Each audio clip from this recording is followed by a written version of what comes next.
Hey everybody, and welcome to the latest episode of The Rock Experience with Mike Brunn. On this episode, I'm joined by Vincent LaRussa, and we talk all about the late, great Eric Carr. I want to share a little bit of background on this video and on this chat that Vinny and I did. Last year, at this time, I put together a celebration of what would have been Eric Carr's 70th birthday. In that episode, I had guest appearances by Bruce Kulick, Carrie Stevens, Eddie Trunk, Greg Prado, and more. It was something that was really important to me. I really encourage you guys to check it out if you haven't. It's episode number 56, celebrating the life of Eric Carr. During that episode, I also sat down with Vincent and we spoke about Eric Carr's drumming as well as lots of other things. I used about 10 minutes of that video in my celebration of Eric Carr, but here it is, the full 1 hour chat talking and celebrating everything Eric Carr. Most of this is new to everybody, and I think you guys are going to really enjoy this. So let's jump in and let's get started talking about the late, great Eric Carr.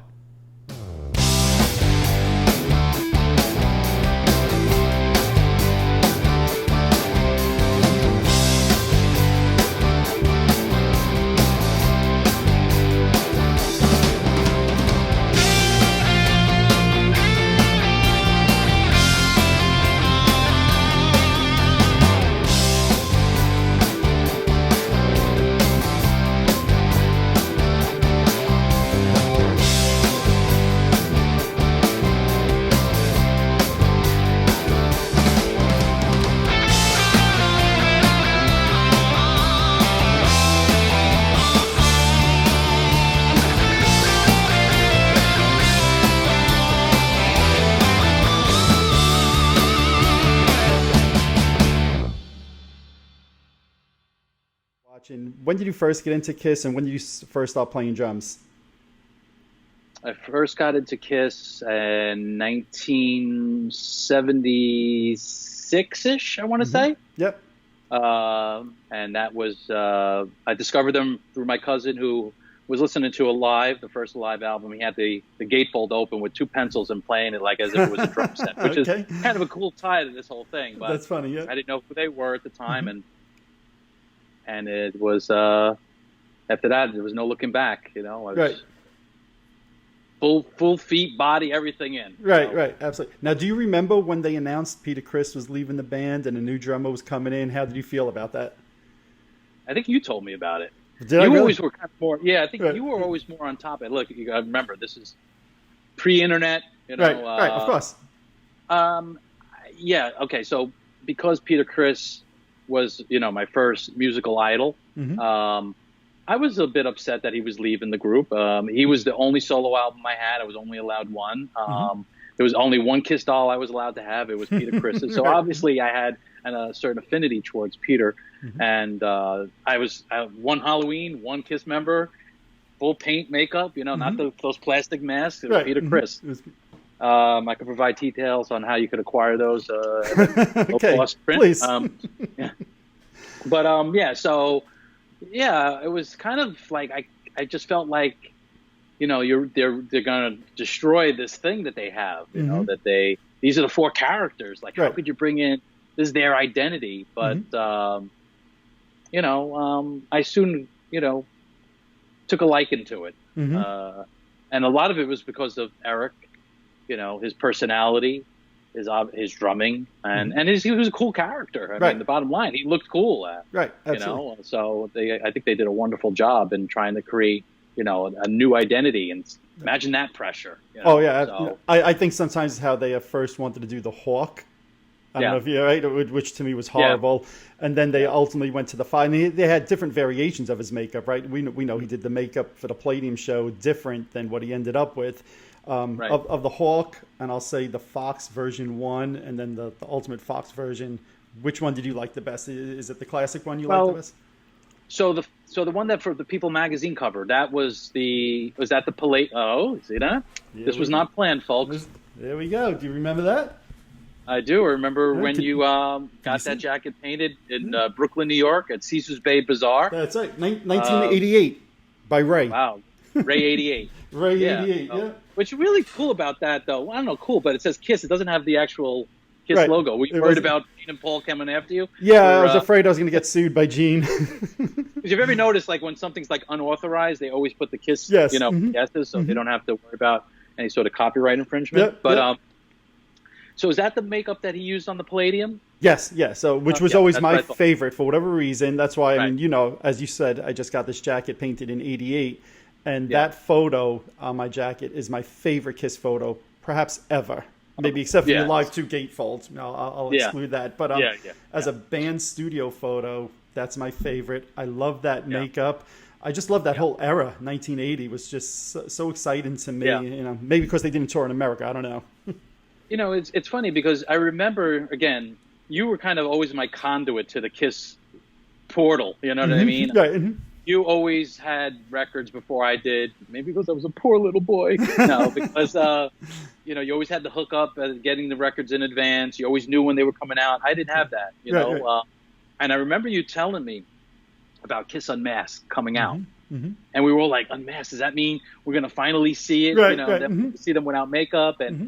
you did get the cover, and I remember coming to your house and looking at them like, okay, Right. obviously they weren't unmasked. It was kind of cool though, although I think for a lot of fans, that's when they kind of turned away from Kiss as being really cartoonish. Yep. The music was at their most pop, because Absolutely. I know people say, oh, Dynasty is like a disco record. I mean, Right. yeah, there's Dirty Living and there's I Was Made for Love You, but other than that, the album still got a lot of good rock tunes, I always say it's an extension of Love Gun. If you put those Yeah. albums side by side, except for the two songs you just said, they Yeah. sonically sound very similar. Yeah. So it's really Unmasked is the pop record, Agreed. So not knowing at that time, again, rumors, you got to read stuff in like, your local newspaper, or I don't remember when I first heard about it. And again, it was probably, I'm sure it was from you. Right. Maybe you can speak to when you first heard about the, It must have been you in even like remember. 16 magazine or like one of those where, they Yeah. always have like, new Kiss drummer and there was some Yeah. pictures. I know he did Yeah. the Kids Are People 2 show, which I had, on videotape all through the 80s, but I don't recall watching it that day.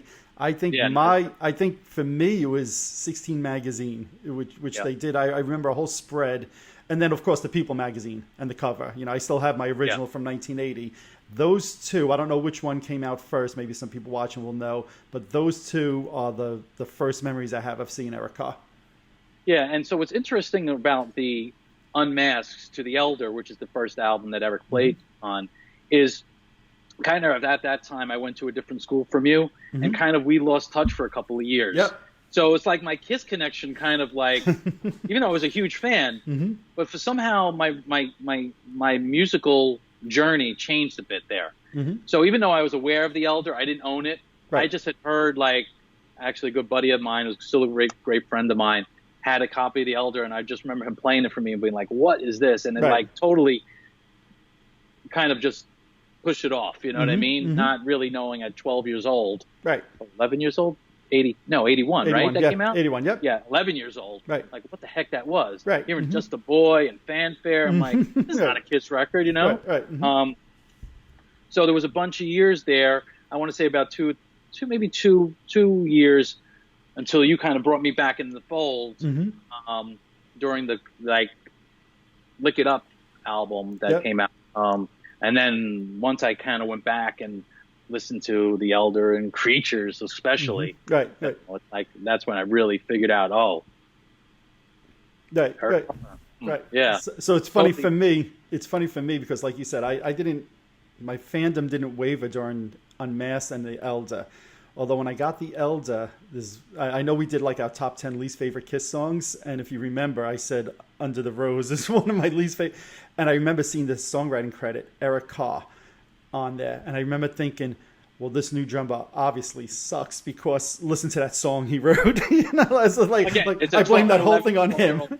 Right. Yeah, we don't know. We have no idea. Of course. Yeah. So actually during the Elder period, as much as I remained a Kiss fan, I'll say disliked Eric Carr because he was the new guy. He wrote that horrible song on that album, my least favorite Kiss song at the time by far.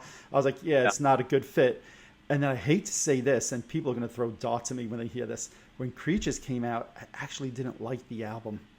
And I don't, maybe because I was 12 and I was used to Unmasked and I was used to Dynasty with some of the, the I Was Made for Loving Yous. Even though I love the whole back catalog, I just didn't take to Creatures of the Night for what. Now I did with Lick It Up. I was full back in, but with Creatures, and I look back and I say, what the hell was I thinking? But like you said, you went back and heard Creatures. What did you think of it at that time?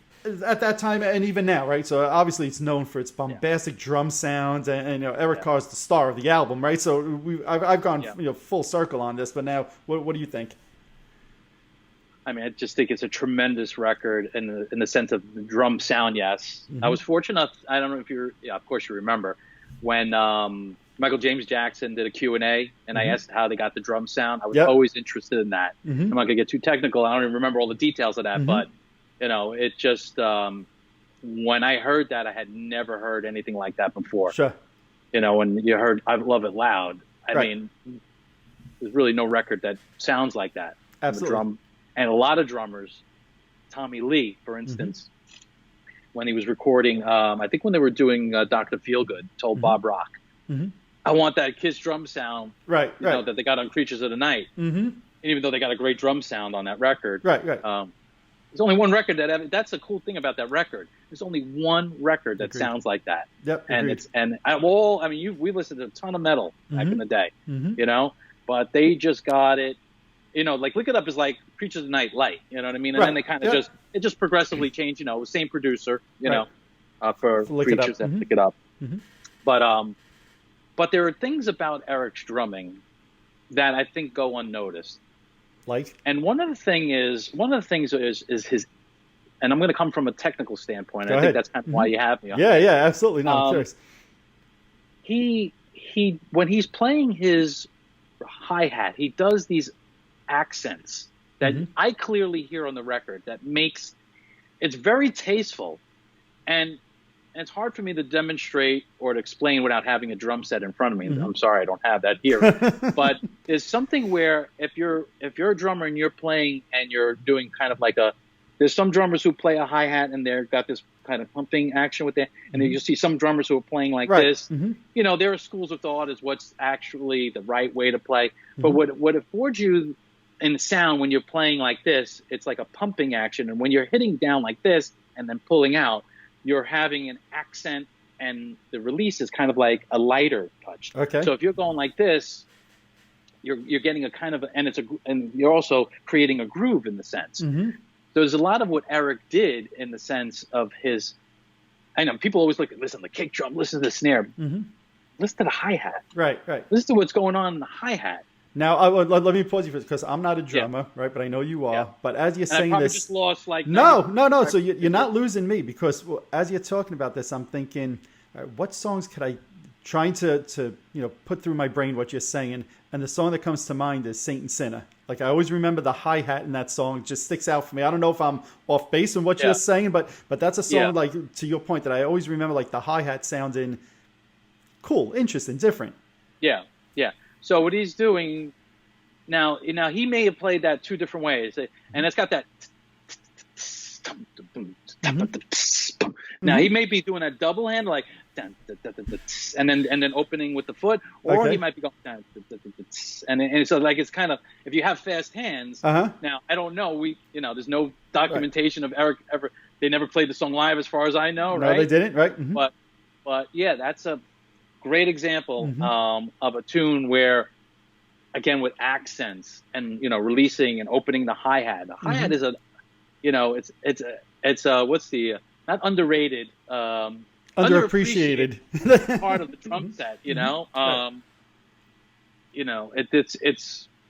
It's just a wonderful feel that he had. Right.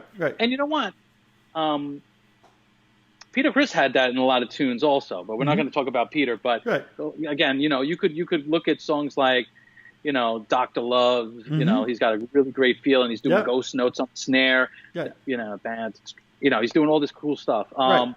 But I even noticed it on records like on Crazy Nights, like Turn on the Night. Yes. It's a straight groove, and you hear that little go back and listen to it. You'll hear like these little accents on the hi-hat. Right, right. Well, it's funny that you bring up Turn on the Night, because to me, that's one of my favorite Eric Carr drumming. So again, not being a drummer, but there's a cymbal crash in that song twice that just always sounded like it didn't belong where it was, but I always loved it. And it's, I know where, let me guess where it is. Go ahead. Yeah. Is it in the verse? Yes. Everybody yes, I love that. Yeah. It's like, see how I know? Like, I've never heard a cymbal crash like that, like in the middle of a line of a verse before, but it adds such a flavor to the song. So like little things like that he did that I just absolutely. And look, the second I brought it up, you're like, wait, I know it. Is it a cymbal? I know where it is. Is it in a verse? Yeah. So, have you seen other drummers do things like that? Of course, yeah. I mean, look, this is. Again, looking at all the great drummers, there were guys who were much more technical than Eric, but they played different styles of music. If you're playing like, you could look at Neil Peart. I mean, Eric Carr wasn't Neil Peart, right? Right. But also, Eric Carr could be different from, say, Bunny Carlos. You know what I mean, in style and stuff like that, and technique. Right. But yeah, the thing about Eric, and this is why Eric was a great drummer. Eric was a songwriter. And when you're a songwriter, and again, I kind of know this personally because I dabble in different instruments. When you get to understand, like, okay, what's the bass line going to be under here? What's the guitar going to play? You're writing your part, thinking about those things and accents, And Eric was a great songwriter, I mean, we never really got to hear the merits of his songwriting. Sure. Fortunately, you can get the Rockology, I think, of Eric Carr was called Rockology. An Unfinished Business, both of those. Unfinished Business, which I have, those, and it's I recommend people go out and buy those things. And Eric had an unbelievable voice too. Right. There's one of my favorite videos of Eric and Gene and Paul where they're singing Beatles tunes. With an acoustic guitar.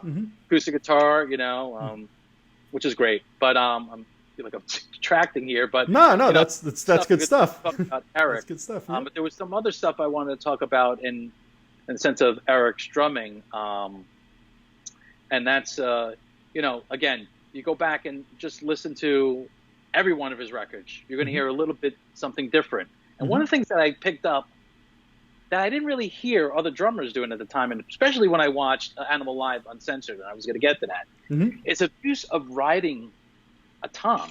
Okay.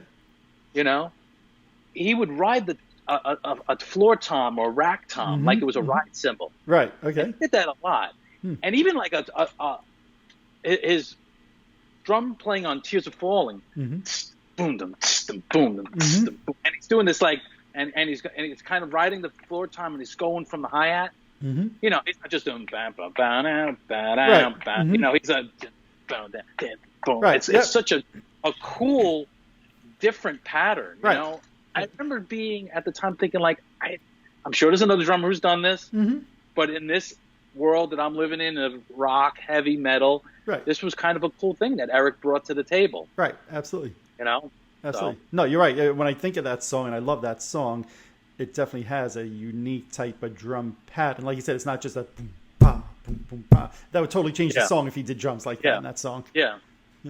I wonder if when Paul wrote the demo, if the drums, how they were. Well, that's you would know better than me. Yeah, I've never heard the demo, so I don't know. Yeah, but again, this struck me too. Heaven's on Fire. You got that straight rock, and I got a feeling back in my heart. Then the chorus, boom, boom, boom, boom, like.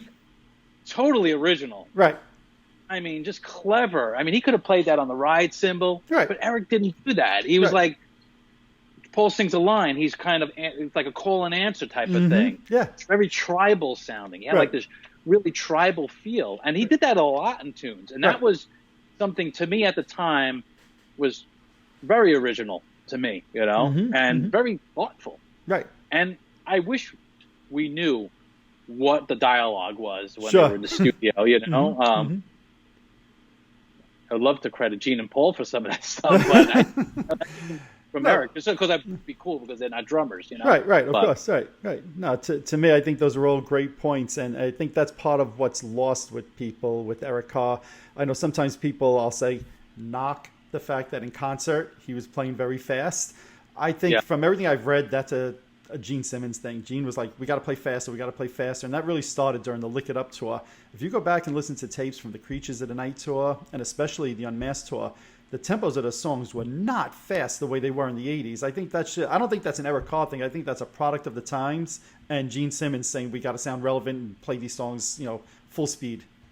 Let's clear this for once and for all. Go ahead. And this is without fact and without knowledge. There you go. This is just knowing the people. Uh-huh. Do you honestly think Gene and Paul would allow concert after concert? Eric, you're playing that too fast. Okay. Right. Eric, you're playing that too fast. Okay. Yeah, you think they would have allowed that? Of course not. Come on. Right. So you're right. You got to remember, by the time, 82, 83, especially with the Randy Rhoads, the Eddie Van Halens, and all these bands started having these, these metal god guitar players faster. Why do you think they went with a guy like Mark St. John? Of course. Or even Vincent. Right. Although Vinny was very tame during, his Kiss era, I kind of believe that if Vinny would have played on Animalize, you would have heard more of what you heard on, Vinny's solo record. Yep. Maybe not to the total, right. because I think Gene and Paul would have still had that because they had to do that. Of course, right. But, I just remember reading in the magazines, even at the time when Mark St. John, I remember reading that, like, oh, who's this? That Kiss was touting him as like his technique and his, how fast he played. They were trying to compete at the time. Right. And a lot of bands at that time were playing things at faster tempos. Go back and watch, any of your favorite bands. Right. It was the product of playing live and a product of the times, Absolutely. And look, I don't know. For me at the time when I watched the Animalize Live Uncensored video, I didn't think much of it at the time. I thought it was, okay, I just thought this was cool. Like something like Cold Gin where he's blasting to it, Right. Again, Eric, what he did in the chorus there, with his little tom fills was totally different than Peter's. I thought it was the coolest thing. Right. Absolutely. I thought it was awesome, Absolutely. But his take on those classic Kiss songs, But yeah. Let's not blame Eric for that one. No, definitely. I agree. And I'm glad so far as a drummer you brought up songs like Turn on the Night, Heaven's on Fire, Tears Are Falling, because those are ones that your average Kiss fan don't think about the drum patterns and some of the things, the hi-hats, the cymbals, right? A lot of fans point to, of course, the song Creatures of the Night, that whole intro, King of the Mountain, the intro of that, right? So, to me, that was another thing. Is like Eric could do like those cool things like you just mentioned in Heaven's on Fire, Tears Are Falling, etc. But then he could also do that double bass stuff that was like very trendy in the 80s as well. Yeah. Well, again, unsung track. One of my favorite Eric Carr drum performances is on the song Danger. What he plays on that, it's a shuffle groove for those drummers out there. When he's playing, and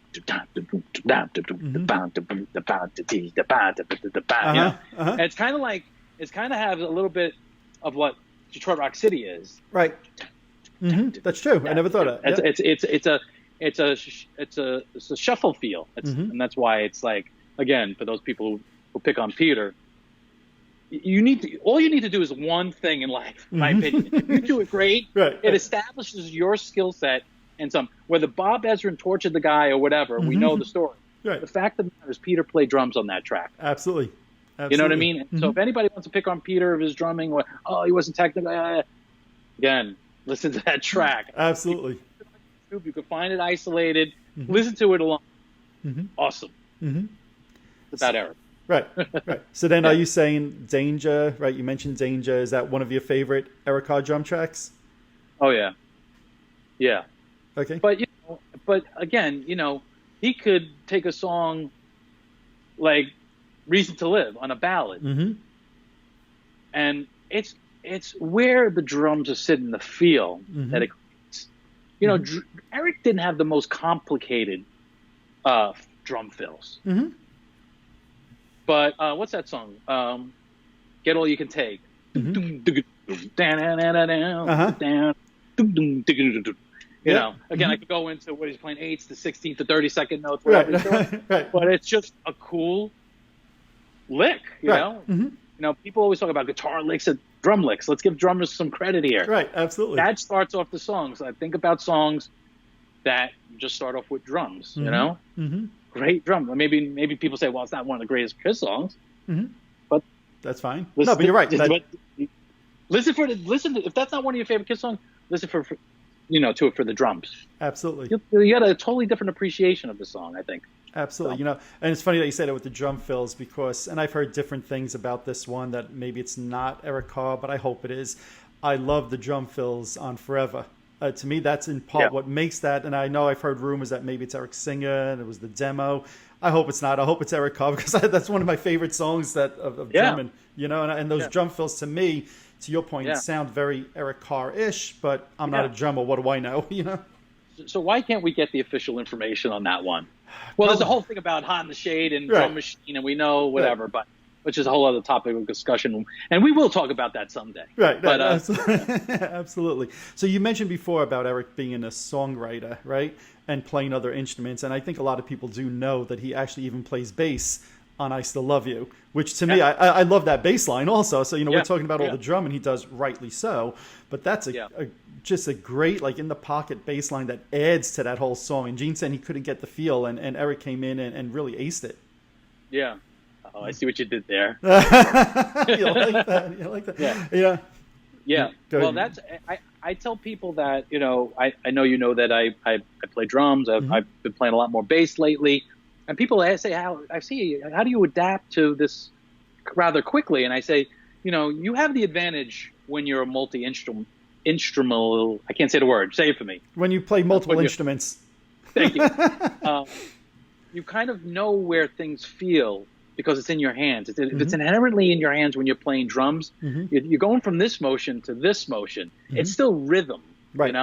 So drummers, I think, are one of the most underrated musicians because you're playing music. First of all, you are right. It's, you're not playing notes. Yes, there are drum notations. There is drum notation. Okay.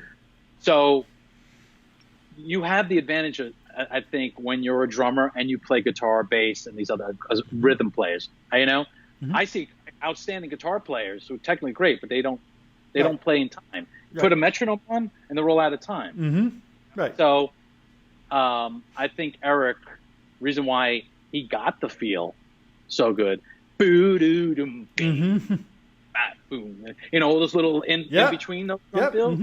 Bass, riffs. It's kind of like he's thinking that blam, boom, boom, it's basically, a lot of those things he's just copied what he did on the drums. Right. So he's got that sense of songwriting from the drum standpoint, and now he's just putting the bass to kind of follow it, Right. So it's a great thing to bring up about Eric. Right. And is that the only track that he played bass on? I think he also played bass on his own song, Little Caesar. As far as I know, he played bass on those two songs. I've read that it might be Bruce Kulick, but I've read a lot of times that it's Eric Carr as well. So, but the only one 100% confirmed is I Still Love You. And, while we're on that song, to me, the outro part of that song and the drums on the outro part are just, phenomenal. Yeah. Holy crap, phenomenal. Yeah, you would think what he did would get in the way. I still love it. Again, when I heard that, that's a ballad. Right. I was like, I never heard a ballad with drums like, first of all, down big, and these monstrous, and God bless them, they didn't say, Eric, it's a little too much there. Michael James said, you're going, let's just, just keep it simple. Like, he let it build. Yeah. It's unbelievable because you hear Paul, giving all his emotion in there, and the drums are kind of translating that also. Agreed. Very dramatic. Yes.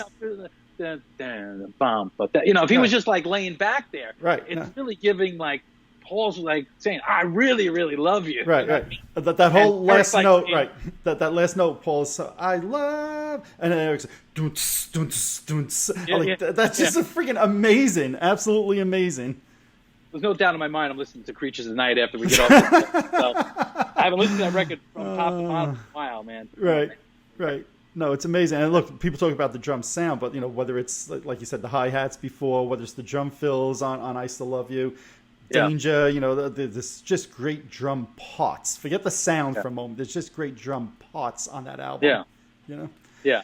So in concert, he was very known for his drum solos with all the drum pads all over the place, right? So what do you remember going to the concerts in the 80s and all his solos and his drum pads and all of that?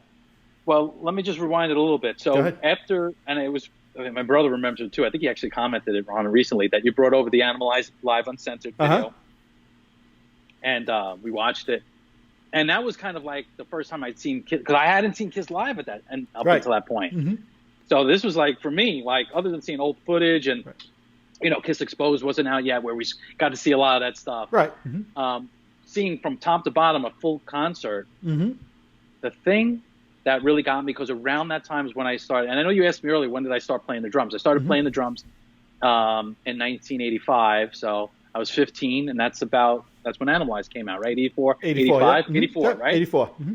Right? So 85.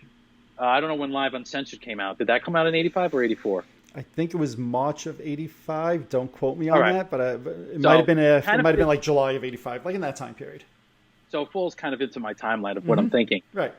So when I watched that, you know, of course I watched his drum solo a zillion times. And when I got at least proficient enough to play the drums, when I started going out and doing gigs, I literally modeled and stole from his solo.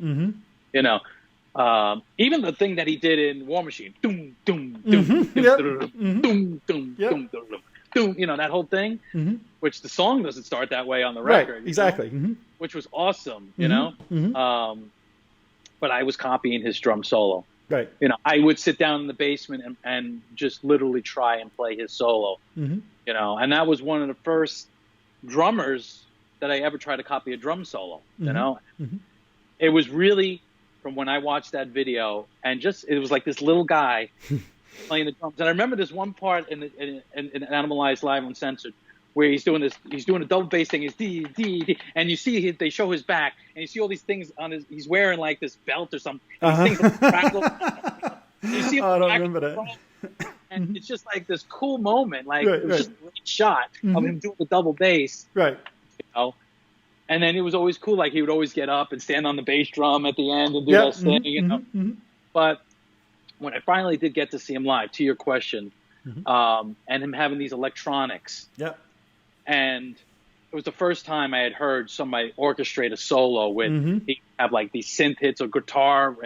And I remember him saying at the time he was trying to do something that was really cool and innovative with electronics. So electronics were relatively... They were new back then. Yeah, back then. And again, to Eric's credit, two things.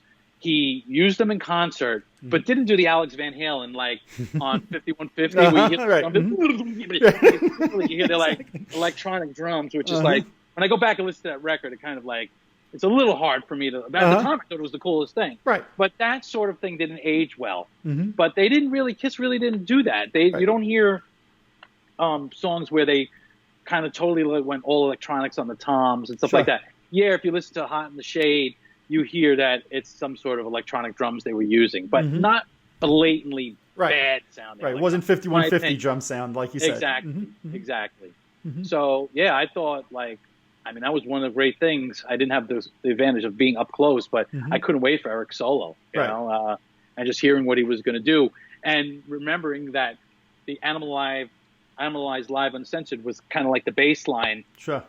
And just wondering how was he going to evolve from that? Because I think he would always incorporate parts of what he did in that solo, you know, maybe bits and stuff like that. But yeah, that was a highlight, you know, of the concert. Couldn't wait to hear that. Right. And it's funny because I remember, you know, in the 80s, we grew up seeing all those different bands in concert. And one of the things I remember about Eric is he'd never just sit behind the drums. Like in between songs, he was out running around, like on the Asylum tour. He was like running up the yellow staircase, waving to people, running on the other side of the stage. Like while Paul's introducing Love Gun for 75 minutes, you know, Eric Carr's like running all over the place. He was very interactive with the fans that way in concert. Yeah.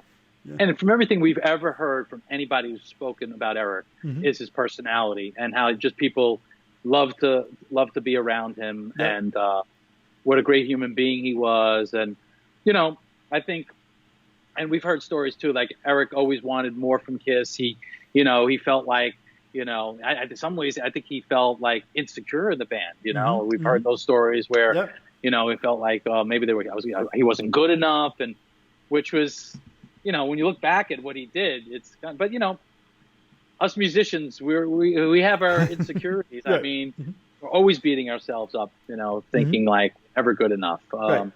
Even when you've achieved what he achieved. So right. Right. Now, so you mentioned before not just the musician side but the vocals, and you mentioned the Animalize video. So I was fortunate. I did see Kiss on the Lick It Up tour, and I was close on that tour to the stage at Radio City, and I knew Gene had sang the song.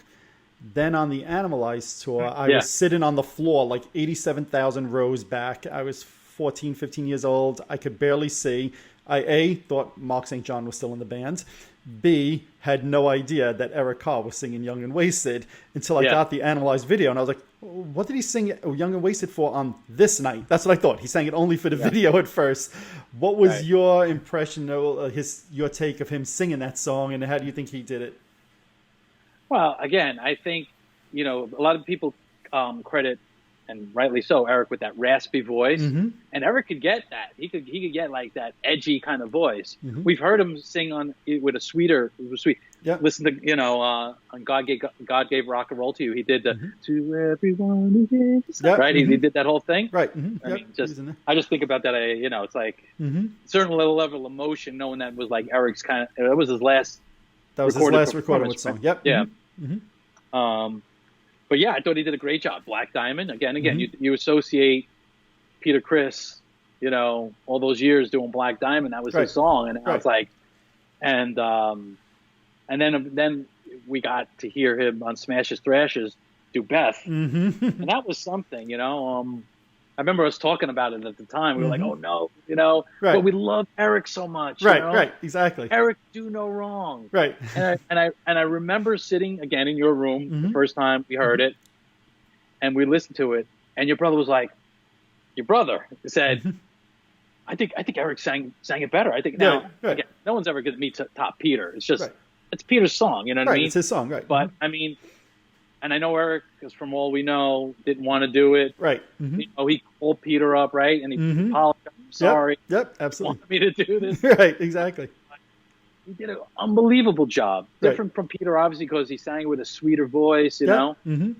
But imagine being put in those shoes, Right. No, I can't imagine what that felt like. But, Yeah. Yeah, the vocal that I like, and nobody talks about it because it was never on any albums, wasn't on any official releases. You could only find it on bootlegs.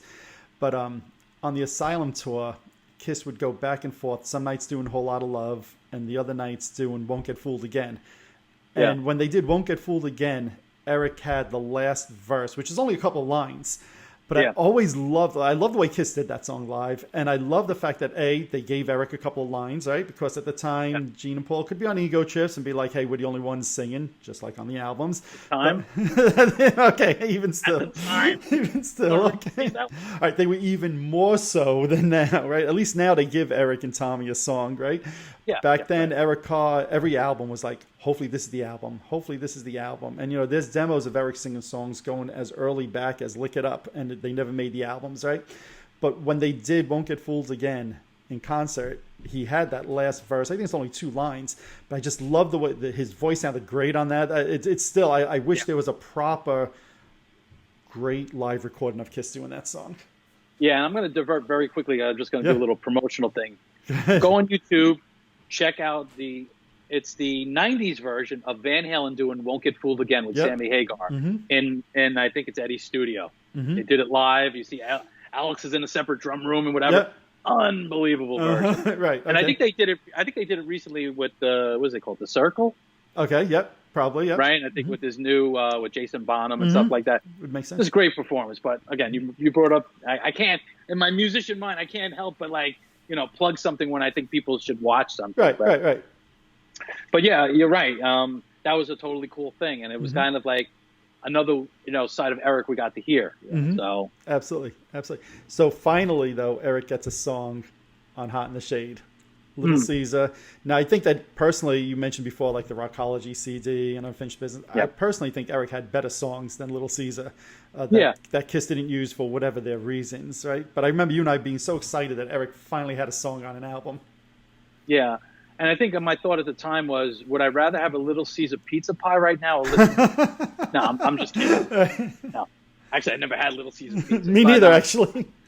I remember thinking the song was okay at the time, Mm-hmm. you know? Mm-hmm. It wasn't bad, but I just felt like the chorus was a bit lacking. I wanted it to go somewhere else, you know? Of course, they had to make Eric say, listen, because, I mean, we should do a podcast. I know I've said this. How many songs Kiss said, Listen. Gene, Paul, now listen. I mean, we've been listening. Right. We've been listening to how many years now? You've got our attention. Mm-hmm. Mm-hmm. That's right. Like, don't you catch yourself saying this over and over? Mm-hmm. I know I'm running on it, but That's anyways, okay. That's all good stuff. But yeah, I thought it was an okay song, and you're right. Didn't he? I know he co-wrote "Don't Leave Me Lonely." I was just going to bring that up. Yep. Mm-hmm. Right. Yep. So great minds think alike. Mm-hmm. That was on. Was that on the Cuts Like a Knife? Mm-hmm. Yeah. Yep. So was that proposed for maybe a Kiss record, as far as you know? Yeah. So Eric recorded the drums for that song for Creatures of the Night, right? So I know that if you look on YouTube, you could find Eric Carr doing the drum track for that song.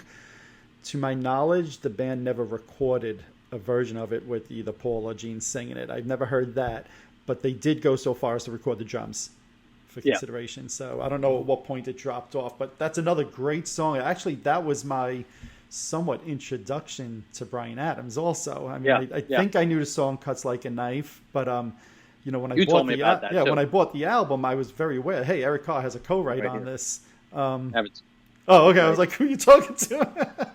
You're talking to your album collection now? Yeah, it's right. It's under A, so it's probably close by here. You know how I usually bring out a record, but Badlands, it's somewhere in here, I believe.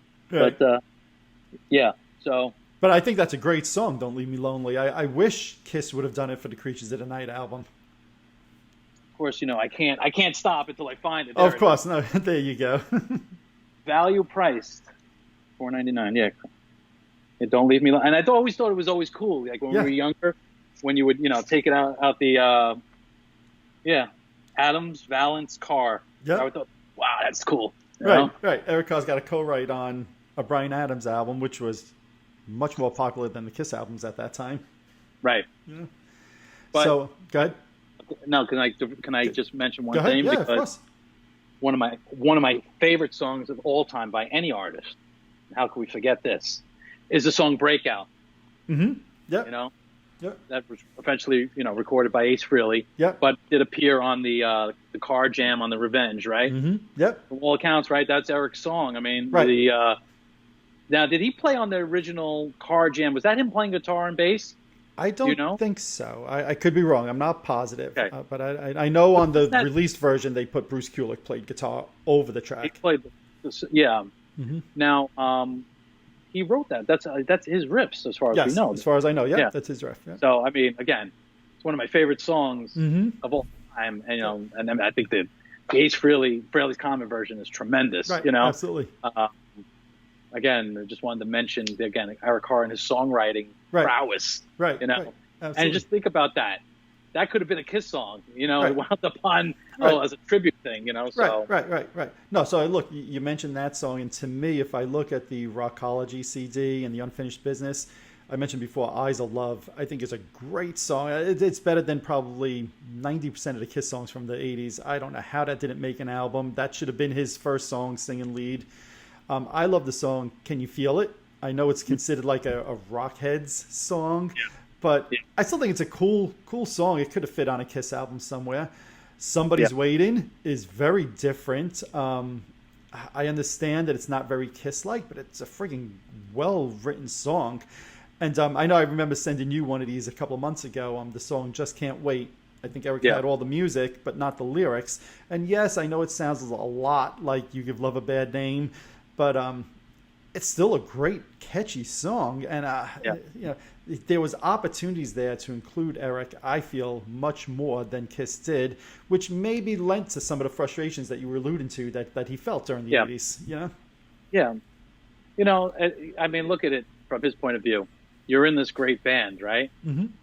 Sometimes you probably feel like almost hostage to it because you don't want to leave this great thing you're in, but you also want to show a certain side of your creativity that you're not getting the opportunity. Now, maybe if he had different business sense, or I don't know what his contract obligations, if he was allowed to do a solo record. He was. I know Ace wanted him to appear on one of his albums, and he was not allowed to. He had this clause in his contract. He cannot appear with anybody other than Kiss. Well, then there you go. Right. So, no matter how much of an opportunity you get, you're going to start building some sort of resentment and whatnot. So that's the whole thing that's tragic to, Eric's passing at such a young age. He was 41, I believe, right? Yep. Would he still have been in Kiss now? What would he have done? Like all that talent. And also what he created with the Rockheads thing, that whole thing with him as a, one of my favorite pieces.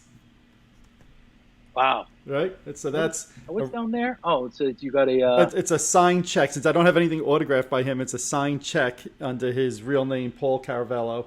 But obviously, it's the original artwork from the Rockheads. Wow, that's awesome. And it's cool because even on the back, I usually have it hanging on the wall. There's actually some like sketch doodling? stuff. Yeah, some doodling of other Rockheads character there. So I bought this from his sister 20 years ago, 15 years ago. And, I've sold off a bunch of things in the last 10 years, 5 years. I'll never sell that. That to me is priceless. We always heard about in the 80s he wanted to do that cartoon, and Gene was trying to help him get it out there, and it just never came to be. So to me, just to have a piece of the artwork is awesome. I'll never get rid of that. Don't you have one of his gold records or something like that too? Yeah, I have two actually right over here, Unmasked and Creatures of the Night. I got those two, Unmasked because it was his first tour, the first thing with the band, and Creatures of the Night because that's like his album, right? So I got those from the family. So those belong to him?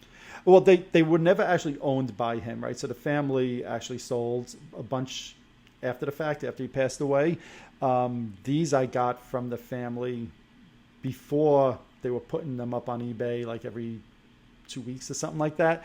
The style of them is more of like the classic style. I'm looking at it right now. I can't take them off the wall with a cassette, a CD. It's got the plaque. They're authentic RIAA awards. Again, those are two pieces in my collection that are going nowhere anytime soon. That's for damn sure. So is it because the family still has access to get those items because Eric could always get, because I think that's how it works. Like if you're the artist who played on that, you could always order, and they don't give them out for free, by the way. No, they don't give them out for free.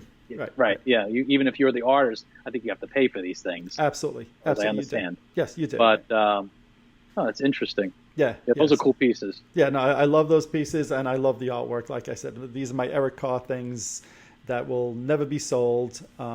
I did have a print that the family did. Yeah, everybody knows, and I have it over my shoulder, the Kiss 4 solo albums, that they did a 5th painting of Eric Carr from the same painter did it.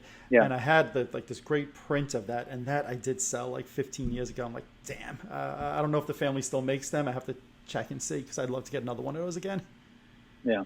So you mentioned. Go ahead. Yeah. No. Okay. So you mentioned before his death at 41 years old, and to me, one of the things that was always disappointing, besides the fact, obviously, of him passing away, and I remember exactly where I was when I heard the news. So do I. I was driving to my now wife's house, and Z-Rock. I don't know if you remember that AM station that we had in New York. Okay, yes, it was an AM rock station, only for a couple of years.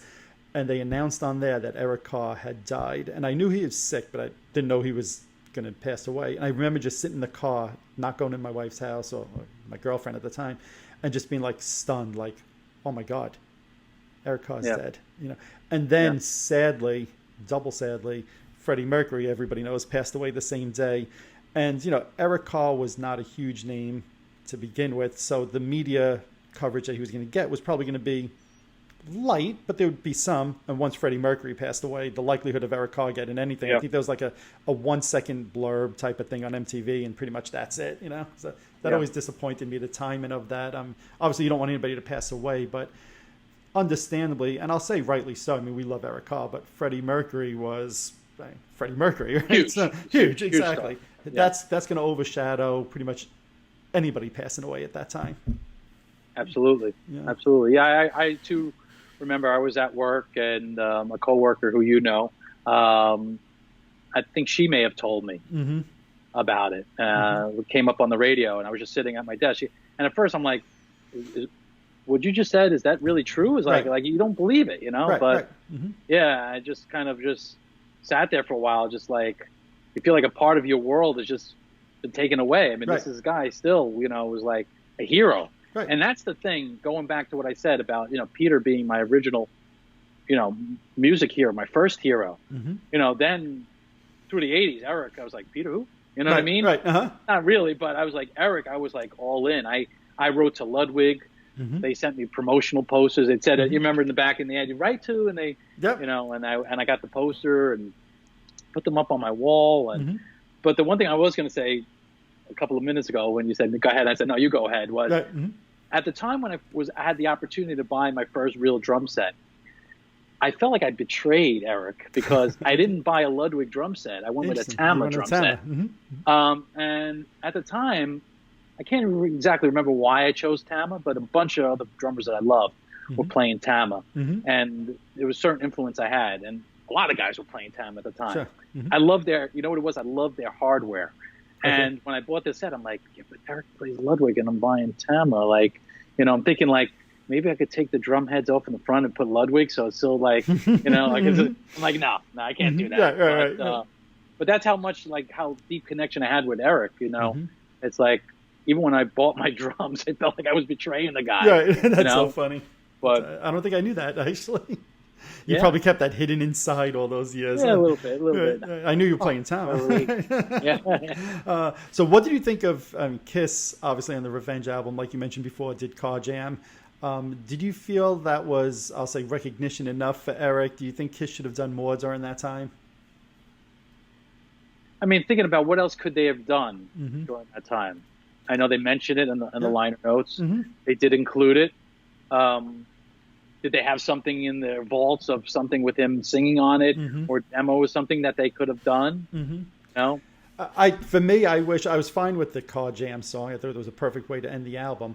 I wish there was some pictures of him inside the record on the sleeve or something. I know, like you said, they have like a little acknowledgement, but I guess because for me in the 80s, and you know this, I idolized Eric Carr. Even though I wasn't a musician, he was like my guy, right? That's why my jacket had Eric Carr on it and makeup in the 80s, right? Well, you did want to play, you played guitar briefly, but you did also have an affinity for the drums. I mean, I remember couldn't wait to get into my basement. Right, exactly. And play my drums. And you're lefty and you were trying to play it right. Right, exactly. Absolutely. So to me, I always wish they did a little bit more than they had. And I'll say this, for me, Eric Carr's passing changed the way I look at things now in the world. And I don't want to be over dramatic, but it's true, right? So Eric did a Kiss Expo in 1990, late 1990, I think, in Rhode Island. And I didn't go to it. And everybody at the time is thinking, oh, you got 50 years to meet this guy. Obviously, we all know he passed away less than a year later. And I never had the chance. He's the only Kiss member besides Mark St. John. And Mark St. John, I actually did meet very quickly, but I don't have a picture with him. But he's the only Kiss member that I've never actually even spoke to. Not a sentence, not a word. Every other Kiss member, including Mark St. John, I've actually at least spoken to. And that nags at me all of these years later because, know, Eric Carr was my guy growing up in the 80s. And I always feel like I'll never get that chance. So now when I do the crazy things I do, like driving to concerts for 90 hours in one direction, go to a meet and greet in another state, it's with that in my mind that, hey, I thought I'd have 1,000 other chances to meet Eric, and I never did. Right. I'm not going to give up this chance to go meet this person or go to this concert because there may not be another tomorrow. And again, I know maybe it sounds over dramatic, but that is, I'm going to say, the Eric Carr influence on my life and his passing at such a, I mean, think about it. He was 8-9 years younger than we are right now. Wow. Right? That's depressing. Thank you. But that's the impact it had on me. Yeah. No, that's a great point. And I know you've taken advantage of that. I know I've taken advantage of some certain things, even though I still didn't see Peter Criss's last show. I was thinking, don't. I beat you to it. Exactly. But anyways, yeah. So now, and the last thing I'll say is, to me, we were talking about the acknowledgments on the Revenge album. I also wish Kiss would do a little bit more on their End of the Road tour. Clearly, they can't have them come out there, and I don't want any kind of hologram or anything like that. I just wish on the screens there was, they put him up there a little bit, but I wish there was like a real acknowledgement of his time in the band, even if it's just like a 10-second montage. I'm not saying to make a concert's fun and it's not meant to be dreary, but I think that people would be excited if there was like a 10-second montage up there of him, dates of his life or whatever, just some kind of real true acknowledgement as opposed to just a flashing picture up on the screen. You're right about that. And, there's certain things we know Kiss is never going to do. I mean, even Vinnie Vincent should be up there, right. For 5 seconds, a couple of different pictures. I mean, whatever happened with the band, he's a part of the history. He's always going to be on those records. Right. He always contributed to writing those records. Right. Absolutely. I mean, and you're going there to celebrate this is the end of the road. Just put it up there. That's again, I'm on board with you with that. Yeah.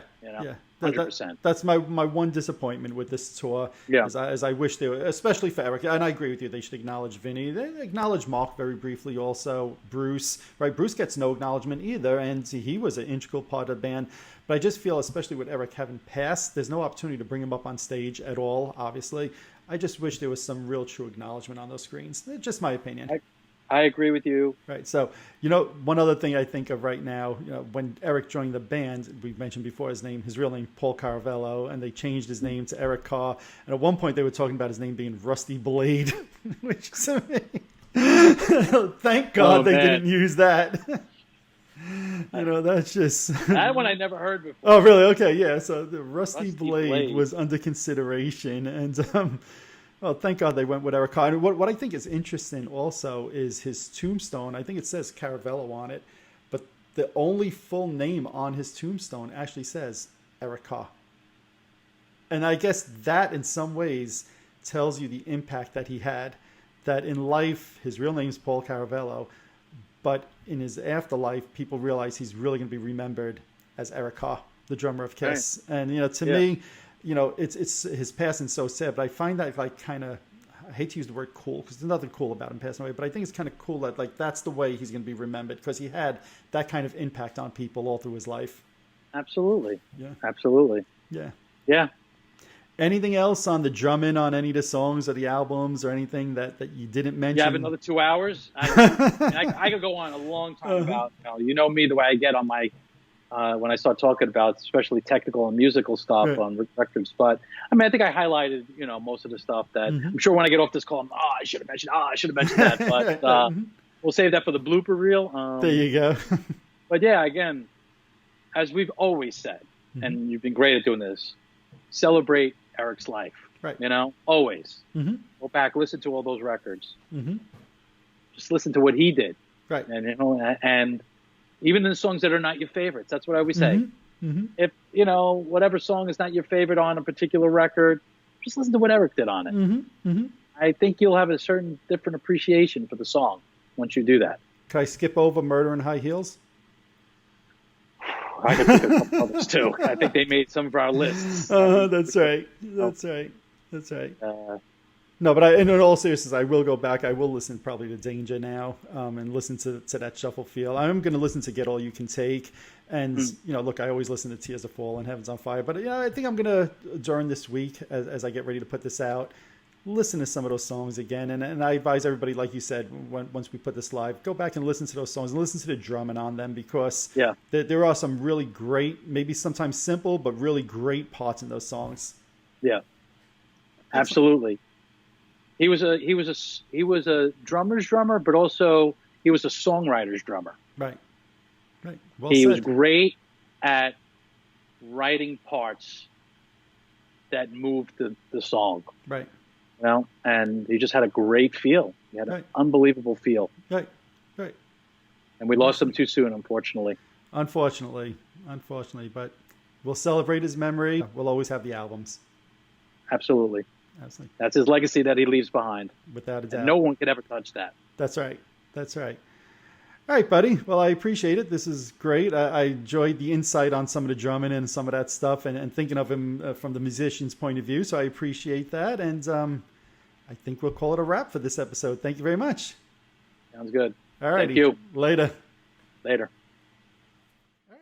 All righty. There you have it. I hope you guys enjoyed that conversation about the late, great Eric Carr as much as we did. As I said during that episode, Eric Carr meant so much to me, and even 30 years later, I still think about him on a regular basis. I'd like to hear some of your thoughts and comments about what your favorite Eric Carr memories are. I'm sure everybody has different things that they hold near and dear to them about Eric. If you're watching this on YouTube, hit that subscribe button below. If you're listening to one of my podcasts, subscribe over there as well. Also, head on over to Facebook and follow my page, The Rock Experience with Mike Brunn, where each and every day we talk about all the rock and roll music that you love. You should also follow me on Instagram and Twitter as well. That's it for this episode. As always, thanks for watching, thanks for listening. See you all next time.